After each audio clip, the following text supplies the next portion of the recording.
ছোটবেলায় আগুন দিয়ে খেলছে,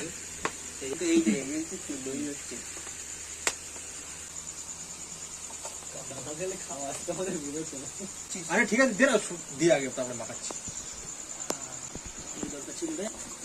ভাই ফ্যানটা আসছে, ফ্যানটা আসছে একদম। মানুষ থাকবে না, লোক সমাজ আমার তেল পড়ছে, আগুন ধরে যাচ্ছে। আছে দেখ এবার আটুনি গরম ভিতরে দিস, ওইদিকে বেশি দিস না, উল্টে জানা যায়। মনে করে হাত লাগে না। এবার দেখি এই মালগুলো কেমন আসছে, দেখি মালগুলো চোখ দিকে। এই ভাই পকোড়া ফিলিংস আসছে কেন?